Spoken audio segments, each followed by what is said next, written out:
preparing when you first meet with a client is really important. It's extremely important to understand your client as best as possible before you go in and meet them. So how do you do that? First, if it's a referral, talk to the person who referred it to you and try to get a sense of the kind of person they are. Are they super analytical? Are they super emotional? How are they going to approach the meeting with you? Because it'll give you an opportunity to figure out how you want to approach and be prepared for the meeting with them. If you don't have that kind of connection, social media is another great way to understand what someone's like. Go on Facebook, go on LinkedIn, read about their background. Obviously, if someone's a financial analyst, the way that they approach it may be very, very different than if someone's a social worker. So sort of understand the psyche of your client as best you can so that you at least have some idea of the kind of questions or the way they're going to ask you questions so that you can be prepared with answers.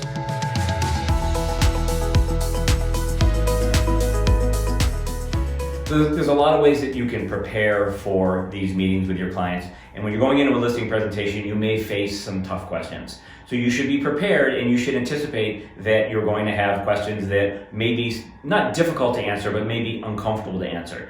So especially the big one you're going to get is on commission. Someone challenging you on asking for 6% commission or even 5% commission, and sometimes because you'll have someone who will do it at a discount.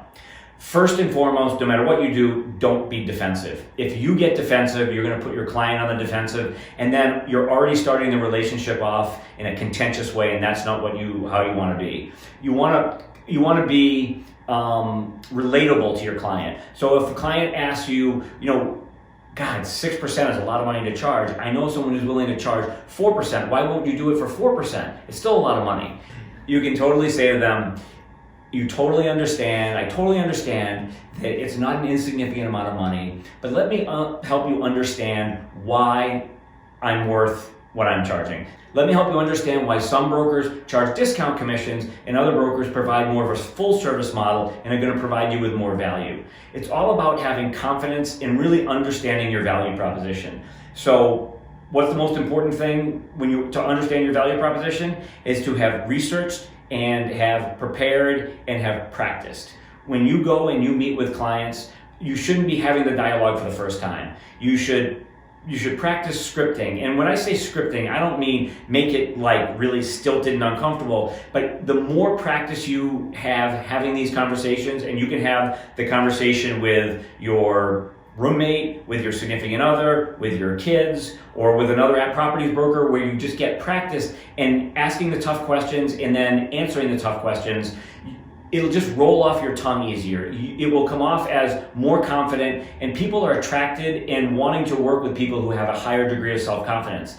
And if you tell people, hey, I only charge X% and here's why, because here are all the things that I do for you, and here's the value add, and here's how I am going to help you achieve your goals quicker, help you get a higher price for your listing, or if you're working with a buyer, how to make sure you don't overpay. You can help articulate why the value that you're providing is going to actually economically benefit them. So you're charging a 5.5% commission on a listing, but again, if you help the client achieve a 6% higher purchase price, you're actually saving them money. There's a lot of advantages to working with you. You just need to make sure that you can really explain why confidently and not defensively when you are sitting with clients and, again, dealing with some of the tough questions that come up.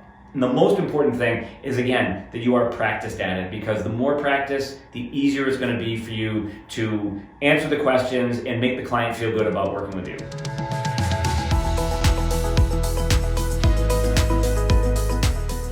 Just realize that you just need to do what's best for you and your business.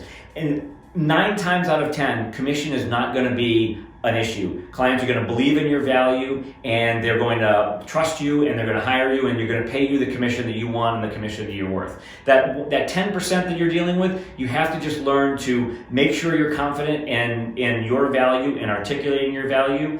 Again, don't get defensive if the client gets contentious, and then in the end, make the decision for yourself whether that's the business that you want or it's not business that you really should pursue, because you want to make sure you're focusing on the most valuable business for you and your business, both short-term and long-term.